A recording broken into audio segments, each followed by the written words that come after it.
Almost there. Almost ready. Almost ready.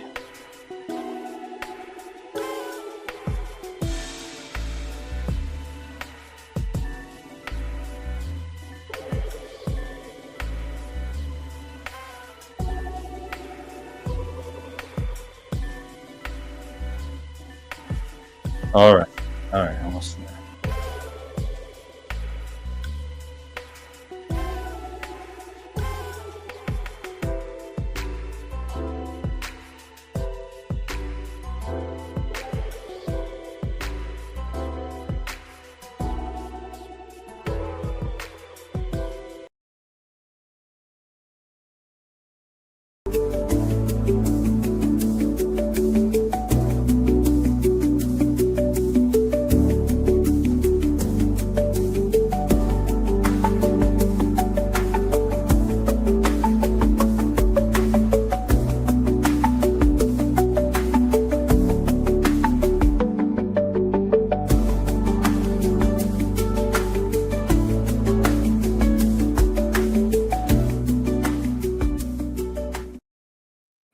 All right, another episode of Whatever Happened to the Movies. Joined here by Albeleo from Illinois, and these are requested by the audience in the previous episode, so I'm glad to get moving and do the rest of these. These are not the big Marvel or DC Comics ones, but these are the other, as they were, indie comics or third-party publishers that this is going over for this session here. I was thinking of also talking about some of the other comic book movies, but some of these would take a whole episode to get into. Yeah, there's a lot to say about a lot of them. Oh, yeah. I mean, one of the things I can think of right now is that Men in Black, yeah, it was a comic book at first, but they changed a lot of it. Some of it, I think worked, but some of it didn't necessarily have to be. So I have a lot of things to say about Men in Black specifically, but first the news. So Microsoft has pledged not to sell Call of Duty at an initial cost of $80. So they're working. They're essentially negotiating and saying, "Hey, don't worry, our customers. We're going to not sell this at $80. We promise." Yay! What a win. Never mind all the other potential problems. Right. Pokemon Legends Z to A. It turns out that Switch 2 and Switch are going to actually release this closer to Christmas, but the tech demo is downloadable on Switch or Switch 2 now.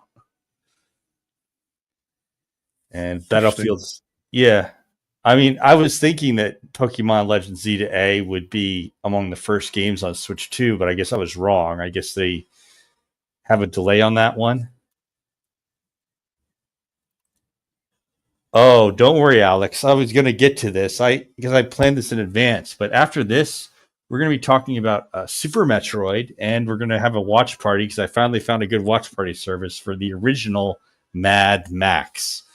So we'll have a watch room. You can come watch it we can all watch it. The 1979 Mad Max. Nice. Yes.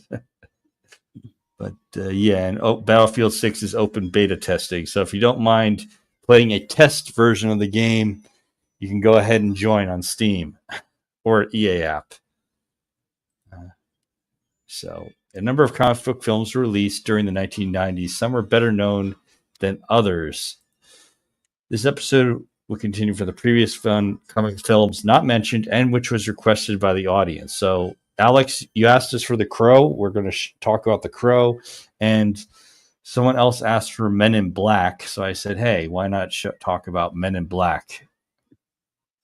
And someone asked for The Mask. So all three of those are going to be mentioned today. My general way as I'm talking about these is talking about them in order of their box office. So it's a little different. It's not chronological this time. So Tank Girl, I think I was too young to watch this when it came out, actually. I think I watched like 5 minutes of this years ago when it was on at like 2 in the morning. I was like, I don't know what this is. And then I went to bed. Was it the one where she's like grabbing the hologram of Malcolm McDowell? I genuinely have no idea because it's been so long. All I know is I remember watching something Tank Yeah. Girl related for like 5 minutes, and then I went to bed because I didn't Yeah, I understand. saw this on I saw part of it on TV and I was thinking, wow, this is goofy. Little did I know they'd come up with Fast and the Furious later, but yeah, it's one of those movies where they don't care. They know it. The people making this movie know it's a joke, so they make it. So they just ham it all the way through. Right. It was mainly filmed in New Mexico. Parts that were filmed with, yeah, I saw it on TV. I think I was too young to watch it actually, Alex, when it came out. Because this is 1994, so I think I was too young. Definitely, I was like a baby at that time. Dang. Well, not a baby, older than that, like a toddler. Actually, no. I must have been about 5 when this thing came out. This movie came out, so 5 years old.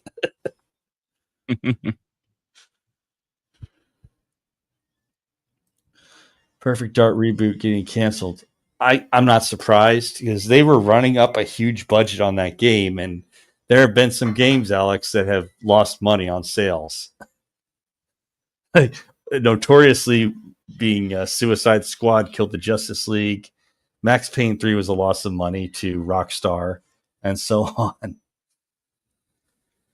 I'm very glad that they ended up canceling Perfect Dark because I'm anytime any movies or game or anything says we're updating this IP for a modern audience or anything of the nature, I already want to rip my hair out because we already went through Castlevania and all of that, and then they I don't know why they thought turning Joanna from the 20 some odd year old she was to like some like 40-year-old butch lesbian was in any way, shape, or form a good idea. Yeah, and there was even before that there was Lords of Shadow. Now the first one had an interesting plot twist, but the other Lords of Shadow games didn't quite measure up to the first game in terms of the plot twist, which is, you find out that the character you've been playing as the whole time, it's kind of similar. It's somewhat similar to what you got in Lament of Innocence, but the big plot twist is that you've been playing as the guy who would become the villain the whole time. You were played as the guy who became Dracula, and that was just a plot twist in the Lords of Shadow reboot of Castlevania that just was like, wow. It was at the point where you couldn't really match it in the other games, and the other games appeared to be pretty rushed as well. But getting back here, I mean, this is one of those things where they didn't take it seriously, so they hammed it up. Tank Girl was an actual British comic published in the UK by Jamie Hewlett and Alan Martin. So, but yeah, it was one of the biggest losses of money at the box office when you talk proportionally, because it was only 6 million worldwide and the budget was 25 million. They actually built some stationary props for the tanks in the movie. Like the park tanks were actual models they made with wood, but they did borrow. They borrowed it. Yeah, they made wooden models of tanks for the movie, and they painted over them to make it look like it was actual tanks. And they borrowed one M5A1. That's a really old M5A1, like before the Abrams. That's how old that tank was. Wow. From the Peruvian army. So, but they used that tank and they retired it from being used at all in movies because it was old. There's only so much you can redo in an engine before you have to replace the whole engine. So yeah, they used a very old M5A1 tank, which was M5A1 was from the 60s. At least that's when the U.S. Army was using the M5A1. So basically, they used a Vietnam era relic for this movie when they actually wanted a moving tank. That's funny. Well, they got their use out of it, I think, because it was also used in several other movies. Yeah, but at what cost? Yeah. Now we're getting to The Crow. 30 years before they did that remake, which I'm not even showing you pictures of the remake, which tragically is a tragic. It was a waste of Skarsgård talent because Skarsgård can do things, as we saw him as the new Pennywise, but it was a waste of him as an actor. Did you finally get a chance to see it, or did you watch it back then? Oh, I watched it on Amazon early this year. Yeah, no, I watching it, and I'm not a giant Crow fan, but my goodness, I could not stomach that movie much. The remake? Oh yeah, the remake. The remake. Oh, I have not watched the remake with Skarsgård. At this point, I only watched the Brandon Lee one, and it's kind of sad for a lot of people because Brandon Lee died in the filming of that movie. Mm-hmm. Yeah, no, the remake is atrocious. Oh, 1 minute. Yeah, no problem. No problem. Yeah, by comparison, the remake to the original is so shockingly like drastic and different in quality. I don't know why they thought in any way, shape, or form, like forcing the relationship as badly as they did in trying to make him this like absolute beta who only does the things that he does because of the like, oh no, if you don't do this, she's dead forever kind of thing. Right. Like, I get what they're shooting for, but it did not work here. Right. I mean, like Alex is saying, you have the graphic novel, and the graphic novel plays with various different people becoming the Crow. So the Crow, a supernatural Crow, brings you back so you can take straight up, carry out justice for a crime, and then you die because the Crow isn't with you. You've done your purpose. You fulfilled the purpose. You're gone. Mm-hmm. But it plays around with different people who have been the Crow throughout history, and you go into the comic series, and like Alex is saying, yeah, Alex, I do prefer from what I've seen the comic series because it plays around with different characters. For a lot of audiences, that's not their cup of tea. I'm the kind of person who doesn't mind it because I've been with like JoJo's Bizarre Adventure, which is different characters throughout history, and same with the game series Castlevania. But for some people, they're just attached to characters. I can understand that as a different kind of perspective. Because for some people like myself don't mind something like The Crow, where it's a different protagonist in each story arc. But for others, that's not their cup of tea. Mm-hmm. I mean, this movie cuts straight to the point because it's the beginning. There's a murder scene where you have a police detective, Albrecht, played by Ernie Hudson.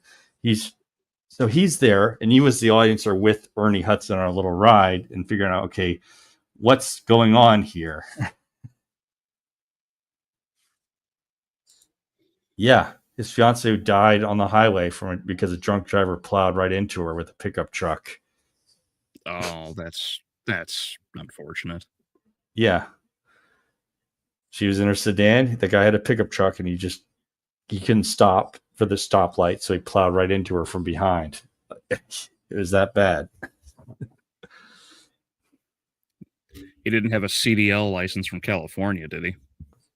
I have no idea, but I have no idea. Did you hear about that tragedy? Oh, I did. I know about it. Like, it was even on the radio. It's everywhere at this point. Mm-hmm. But this is just a pickup truck. Thankfully, it wasn't CDL. It was just a guy in a pickup. Gotcha. But yeah, he was intoxicated, so he wasn't able to stop, and he plowed right into her from behind. Yeah, Albeleo is joking about the actual real life thing that happened in Florida on the highway, where the guy tried to do a U-turn with an 18-wheeler, not a pickup, an 18-wheeler. So he covered all 3 lanes, and the minivan plowed into the trailer because he covered the lanes at the U-turn. There's nowhere to go except hit the guardrail or hit him. They were in the left lane, and so they were in the left-hand lane. He made the U-turn from the middle lane, and they didn't see it and couldn't get out of the way in time, and both the parents and the little girl in the back are all dead. Yeah, I mean, I'm boggled at it, because even the back of a truck says wide right turns, telling you that, look, the trailer and the rake are going to cover a huge area when you turn, so you don't make a multi-lane turn with that thing. It's on the back of the truck of the trailer anyways. Sure, but I mean, he went up and over the median and just made an illegal U-turn. He didn't turn in the middle of a turn lane. It was just over the curb and the median. It was, yeah, oof, man. Mm-mm. Anyways, but yeah, here there's also an accident in the making of this film, because they ended up shooting Brandon Lee in the film where the crow gets shot, or Eric gets shot. That's actually that wound where they had to take Brandon Lee to the hospital, because he actually got maimed by the gunshot, and that's where he died. No one got in serious trouble for mishandling firearms on the scene in the film. No one. Probably because people understood it was an accident, Yeah. Unless somebody had a real problem with Yeah, Brandon Lee, which Brandon, no one ever seemed to have. Yeah, I don't think so. I mean, if he had survived, it's believed that other people would have offered him to be in other action flicks and more fame, but unfortunately he didn't.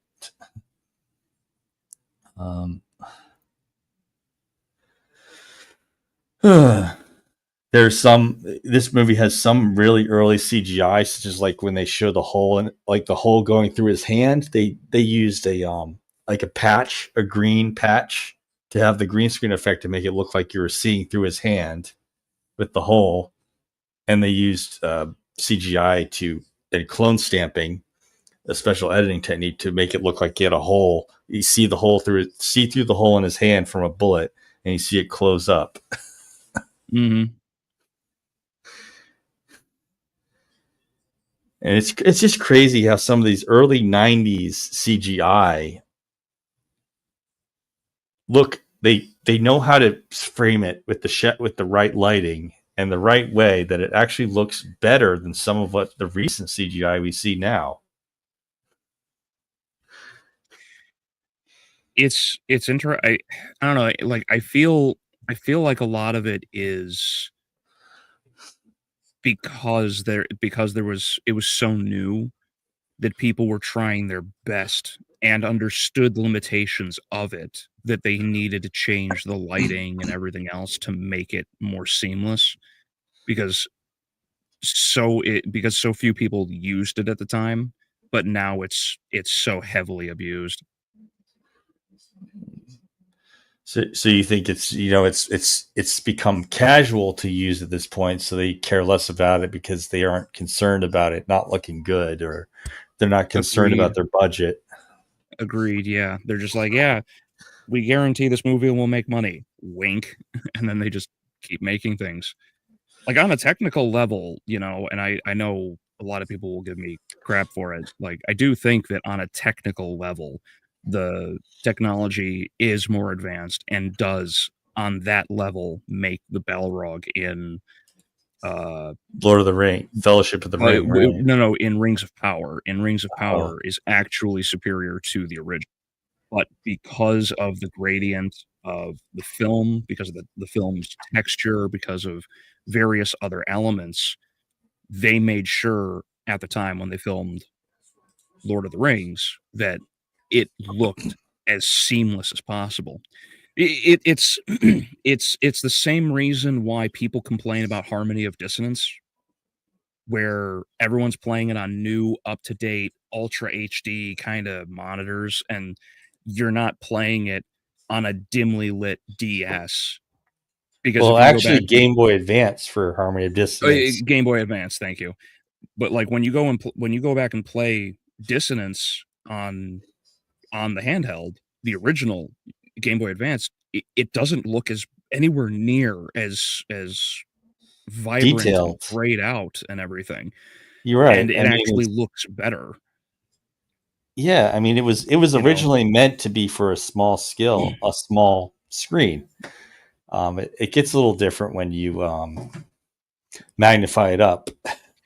Exactly. And you look at games, you look at so many of the games and everything now, and it's like we notice the technicals and the colors and everything else because of the issue, because of how bright, vibrant, and detailed everything is now. It's like if you go back and you watch like a lower, like older resolution version of Jurassic Park, it's like the CGI is seamless because you can't, because of how blurred it is, you can't actually see the mistakes. But you go and watch it now in like 1080p or 4K or whatever, and you'll see the Tyrannosaurus foot shift.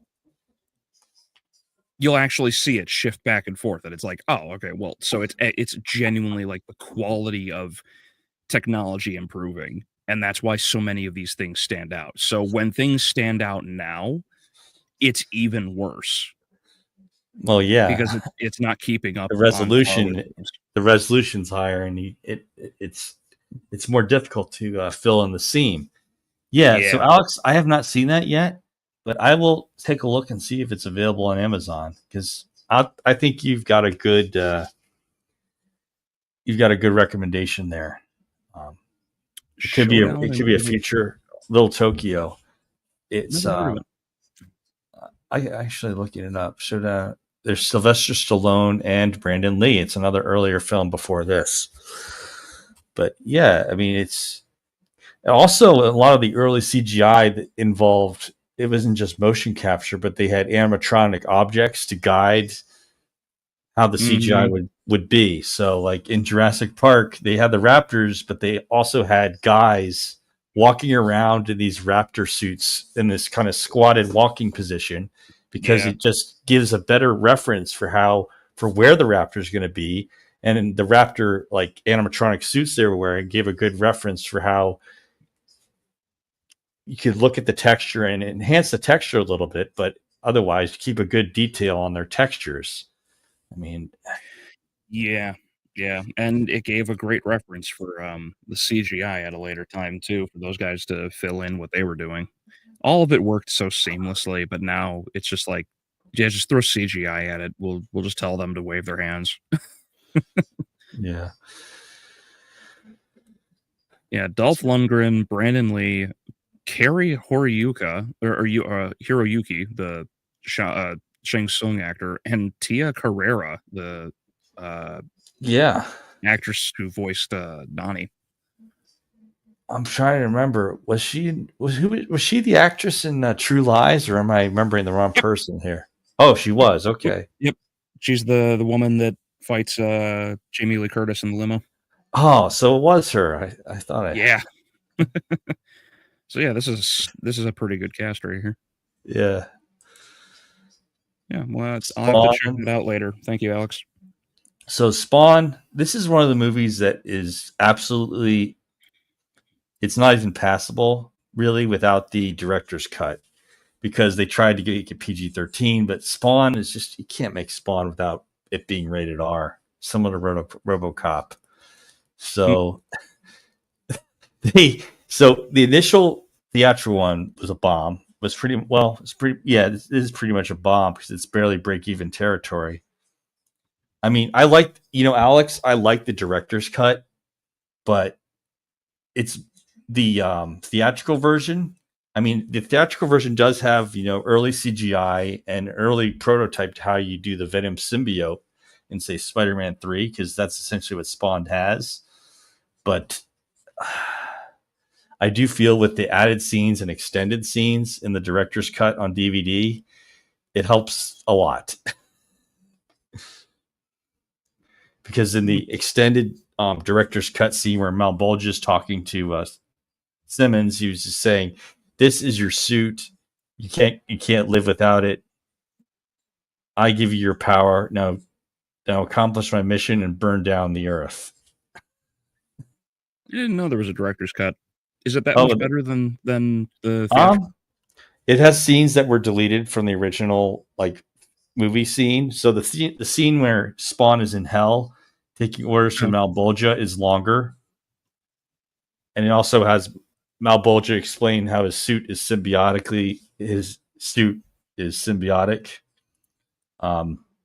You have an extended scene where the motorcycle chase scene is a little longer. Oh, okay. So, and I'm trying to get the other one. There's also an extra scene where, not obviously, where Spawn's friend, who this one is actually Jason's son. I'm trying to understand that choice, but I mean, it's okay. It's Jason's son, or his friend marries his wife after he died. Okay. A year after he died. They made it be Jason's son, but either way, his friend that marries his wife after he dies was one of his fellows in the Marines before he got killed. So that part doesn't change. Just the part that it's Jason's son, who's is also his friend. Okay. Michael J. White was a good choice for Spawn. It's just that I feel that part of it is they didn't want to do a full R-rated film, which is kind of what you need to do for Spawn is go hard R. The quality of the comics, yes. Yes, I mean the violence is extreme, and it just how bad or horrible some of these villains in the Spawn series are. So, like I said here, Spawns of the soul of a warrior condemned to hell, symbiotically linked to supernatural armor, which grants the Hellspawn numerous supernatural powers such as shifting, teleportation, flight, and extending parts of the armor into weapon constructs for combat. It's had some departures from the original comics, such as less profanity, less graphic violence, and a limited view of hell as part of releasing a PG-13 or internationally PG-rated film to theaters. An R-rated director's cut was released to DVD on January 9th, 1998, featuring previously deleted scenes and extended number of scenes, including the scene of hell in which Spawn was briefed on his mission by Malbolgia. It is. I mean, the time I remember him was a fan film for Mortal Kombat where he was basically Jax. And yeah, Legacy. Yeah, and the other one was he was one of the gang members in The Dark Knight, and the Joker killed him. Yeah, I don't know why I've always really, really liked Michael J. White, but for some reason he just never really broke into the mainstream. And now they've got the Spawn starring Jamie Foxx as the main character, but that is stuck in development hell. Oh, great. Oh, that was him. Toxic Avenger. Oh yeah. Okay. That was him. That was an early appearance by Michael J. White. It was the second Toxic Avenger movie. That was him. Why? But they they had a more highly acclaimed late night television series on HBO where they were willing to put the profanity, put in the violence, and so on for Spawn. Yeah, and they're making that or not making, they made years ago, and they're only releasing it now. They're redoing the Toxic Avenger with what's his name? Peter Dinklage. Thank you, Peter Dinklage. Can't say I'm looking forward to it because it just looks terrible, but that's just me. I mean, Toxic Avenger was the main thing, was that you gotta kind of understand what it was parodying in the movie, or else the jokes are really going to be flat to you. Probably. I just don't know. I don't really know anything about the Toxic Avenger. I mean, I know. I mean, one of the big jokes is when the Toxic Avenger, well, he gets superhuman strength and immunity to poison because he fell into toxic waste, which gave him superpowers.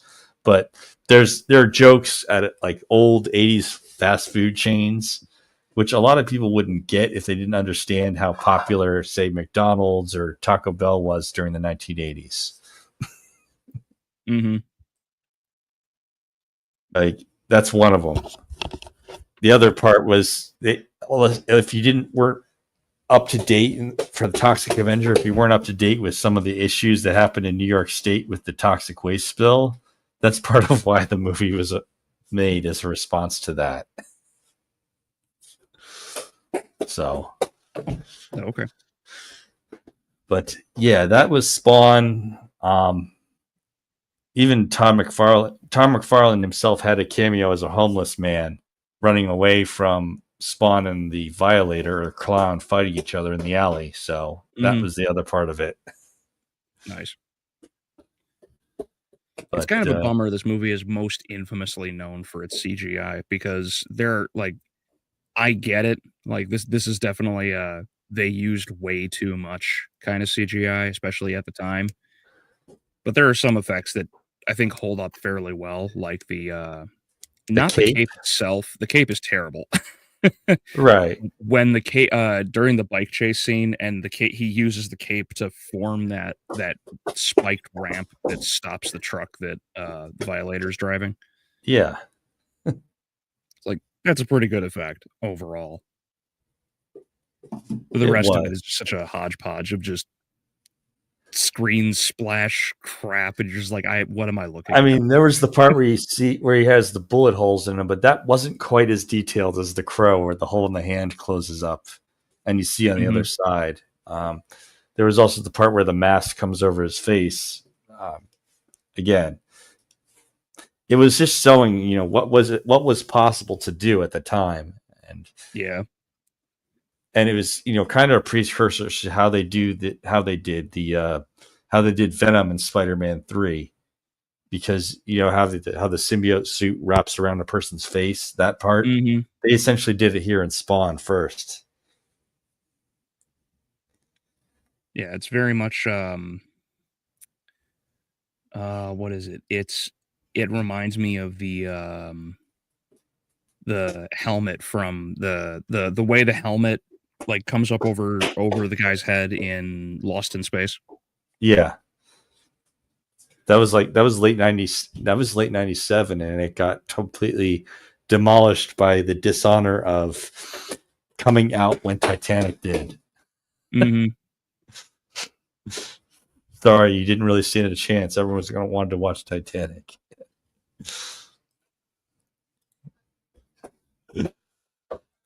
But yeah, I mean, it was a lot of early exploration, and when we move over to The Mask, I felt they did a good job with that.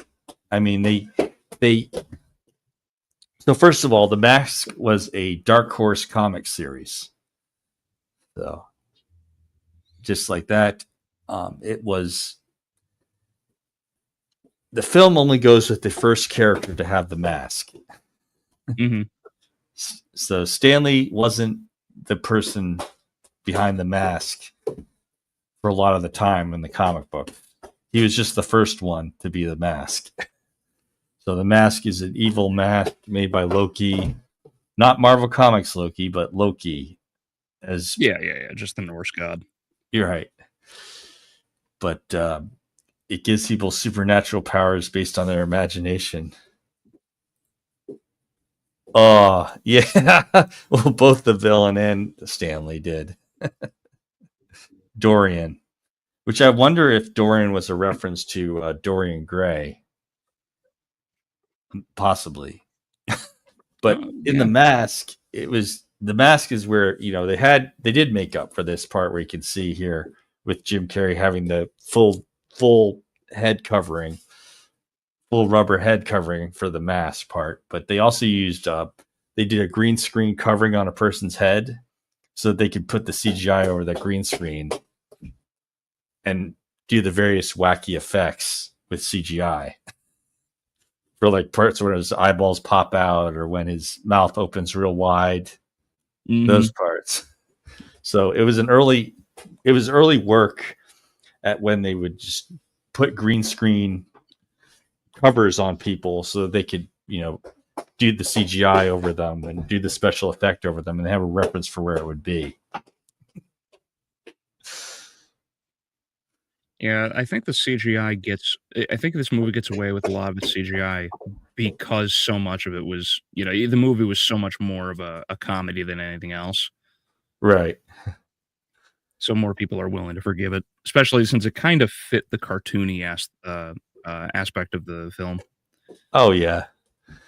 I think the craziest one to me was where Stanley gets chased down to the alleyway, the mask on. Then he starts. First he does the clown act, saying like, "What's in my pocket?" And then he just starts making objects with balloons. Then he makes the Tommy gun. It actually shoots, even though it's a balloon.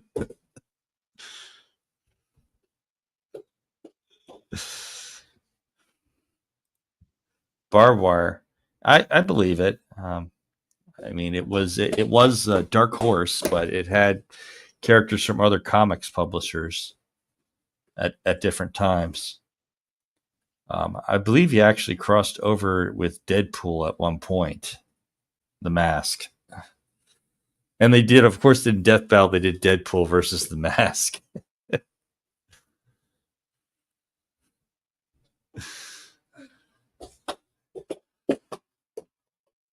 Oh, yeah, that's right. I think The Mask won, right? Yes, he did. But I think the other crazy part was when they did the CGI mask on the dog. Oh, yeah, that was goofy. Hi, Bramore. I'm trying to remember who asked for the mask, but this is it. We're talking about the mask today. Hey, Brian, how you doing, buddy?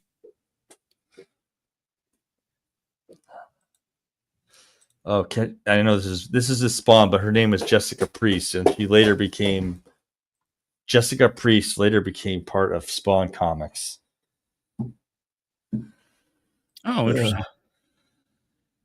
After the movie, right?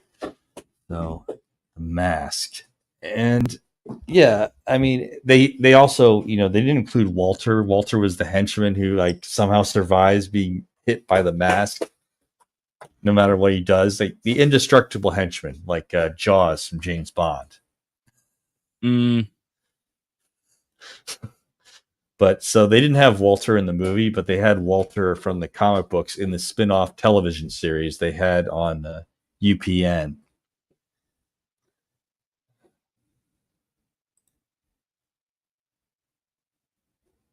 Yeah, I wouldn't mind it either. I would at least like the voice of like Willem Dafoe as someone, even if he is the voice of the mask itself. If they were to do a Mask movie now, which I hope they don't, I'm so sick and tired of all the sequels and crap that are coming out over the next few years. If anything, I think the Naked Gun, the newest one, actually proves that Hollywood could get it right if they simply tried. Yeah, They could. I mean, I think that if they're going to do something about the mask, they should just do. They could do someone other than Stanley, because other people besides Stanley have worn the mask. Yeah, Braymore. The way it works is that whoever puts the mask on their face becomes the mask, and it has been multiple people. It's been Stanley's ex-girlfriend. It's been Stanley. It's been several other people besides Stanley. Yeah, isn't the original like Dark Horse comic like actually kind of a dark story? It is. I mean, the mask is a dark anti-hero, but it's goofy in how he does it. A little bit more goofier than Deadpool. So that's more or less the mask. And now Men in Black. So on the bottom right, that's the original Men in Black comic series. Above, that's the movie with Tommy Lee Jones and Will Smith. Now, obviously, they made Kay older in the movie, because you can see Kay on the right. And obviously, Jay is played by Will Smith. Mm-hmm. So they made Kay older, which I was fine with that change. It just made sense to me that given the age of Tommy Lee Jones and the character he's portraying, he should be this. It works for him as a senior agent. They did change the fact that the Men in Black has a more broad operation. So the Men in Black also work on ghosts, werewolves, not just extraterrestrials, but the movies emphasize the extraterrestrial part. Mm-hmm. I never knew Men in Black was actually a comic.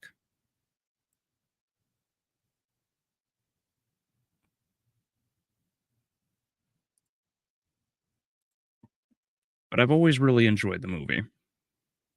Oh, I do too. I think part of what they were trying to do at Sony Pictures is they were trying to not say like we're making a discount Ghostbusters movie, so they stuck with the alien or extraterrestrial aspect rather than go into the other ghosts that the comic book series went into.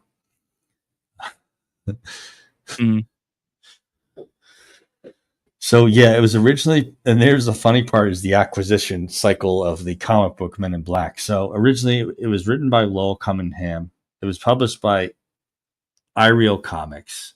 iReal Comics got bought out by Malibu Comics for publication, and then Malibu Comics was bought out by Marvel Comics. So for a brief time, this was actually a Marvel Comics publication. Huh. Interesting. And the one thing they did keep from the comic series very well was the neuralizer. So Braymore, part of it was Cunningham didn't want to keep on publishing it, the comic. He didn't want to pass it on to other people. Some people do that, like manga authors keep the publishing rights to themselves. So yeah, Men in Black was before the X-Files TV started. It started in 1989. So it was a couple years of Men in Black, and then they had the movies.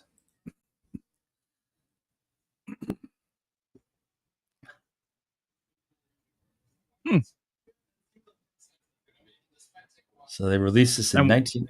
Yeah, go ahead. I was just wondering if it was inspired by if the X-Files was inspired by Men in Black, if it predates it. Possibly. I mean, the whole Men in Black conspiracy theory was going on since the 1960s or 70s. And they acknowledge it in a way by just saying the Men in Black was founded in 1961. The agency was founded in 1961. So it's basically both X-Files and the Men in Black both had inspiration from the same conspiracy theory concept.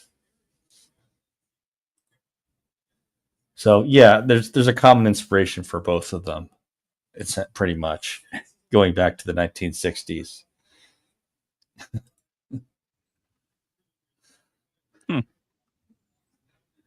That's interesting. I just, man, I didn't know it was a comic.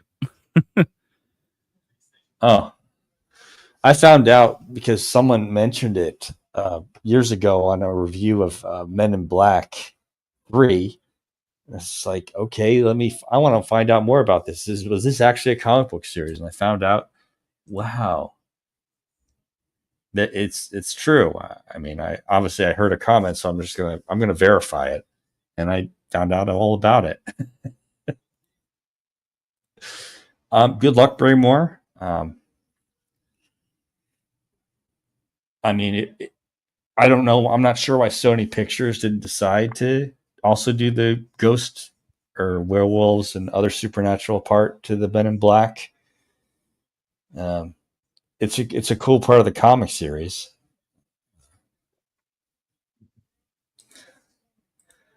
I think a lot of people would have if they were able to catch it. I think it was Saturday morning. I mean, when I could watch on Saturday, I mostly watched Superman, but I think it was either before or after Superman that they showed Men in Black.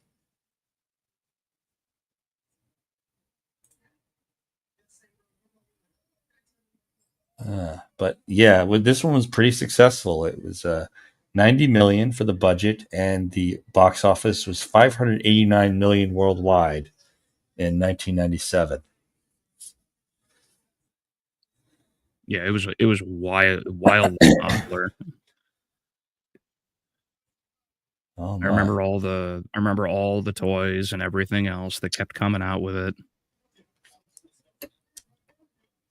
And of course, there were 2 direct sequels to this: Men in Black 2 in 2002 and Men in Black 3 in, was it 2011 or 2012?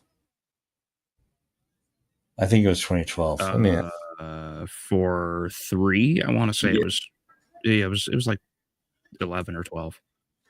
I let me want to say it was 12 as well. Because when it came out, everyone was like, why are we doing this? Yeah, why are we doing this? Because I mean, there's just this time gap of years in between each movie, so there's that risk of losing the hype. Oh, yeah, it was 2012. So yeah, it spawned 2 sequels, and they rebooted in 2019 with Men in Black International, which does go into the fact that in the comic series they were worldwide. I mean, they're mostly shown in North America in the movie and the television series, but yeah. So Braymore, it's possible that they they wrote some they wrote a few they wrote some scripts, but they didn't finish it for X Files. I mean, they did do Lone Gunman, but that series was so poorly rated that it was shut. It didn't finish a season. For the Lone Gunman were the characters in the show, so it was a spinoff.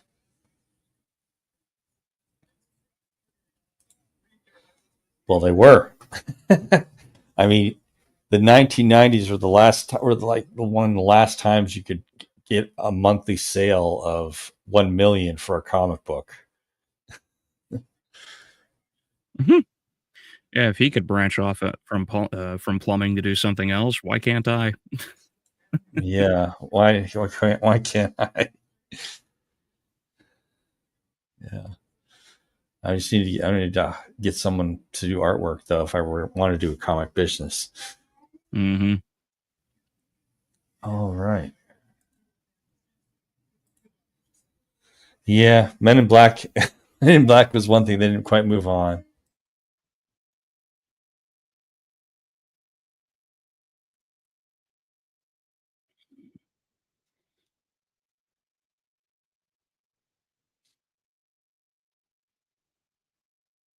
Yeah, yeah. Whether for good or ill remains to be seen. I don't know. I think I don't think in hindsight, a lot of the '90s comics that so many so many of the people I used to listen to said were bad are necessarily as bad as they claimed.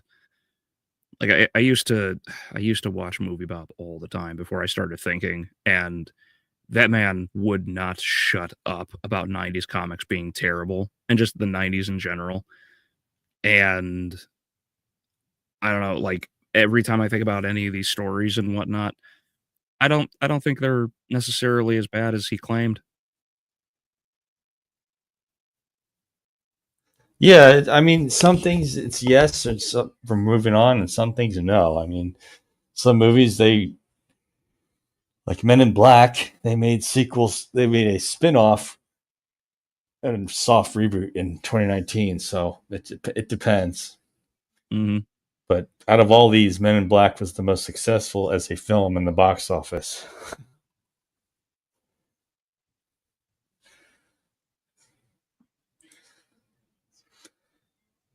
Yeah, some of them, not all of them were that great. We talked about the Phantom. Sure. We talked about the Phantom last time, and that was kind of incomplete at a lot of points.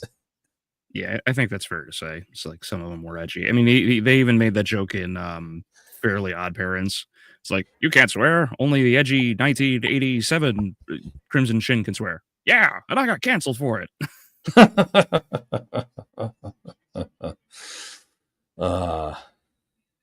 Right, but this is the request, and this looks like we're just about at the end of this one. So, are you going live tomorrow, Albeleo, or just is it too busy for you? No, I will be going live. I know I've been screwy with my work schedule and everything. I will also get my Fantastic Four review out, and Good luck. next week will be the Naked Gun and Weapons. So, yeah. All right. Yeah, I got swamped a bit, but so there was one that I stopped and redid Ocarina of Time in a premiere form, so you can catch it whenever, and the algorithm won't be as picky on the timing. So there's also a video version of Ocarina of Time talking about that one. But coming up next is going to be Super Metroid, which thankfully a lot of us can play thanks to the Switch Store, and we'll have Watch Party, which will probably I'll just take two parts to it for the original Mad Max, because I'm anticipating taking 2 hours for it, and that's just the best way to do it in my opinion. So that's what's coming next. I'm looking forward to the Super Metroid one. I'm in such a Metroid mood right now. Oh yeah. Yeah. Are they actually having I'm going to see, do they have Metroid Prime 4 on the first Switch? I'm going to see. That's I'm pretty sure people confirmed that. Metroid. Yes, Brian, I did get your message. I do have access to it. I have made a note in the last couple of days that I want to read it. I need to get that Fantastic Four thing done first. And when that's done, I'll sit down and go through the whole thing. Okay, yeah. So it is on both. It's going to be on both. That's good. Yeah, this will probably be the last game I buy from Nintendo at this point, because I will not do the Switch 2. So I'm glad Prime 4 will actually be on the Switch. I absolutely will be streaming that. But before it comes out, I do want to get through the Prime trilogy. Yeah. Also, don't forget Simon's Destiny. I got a lot of things to stream, I know. Well, Simon's Destiny isn't too long. It has the same number of places that you go through in the first person as the original NES Castlevania, so it isn't too long of a game.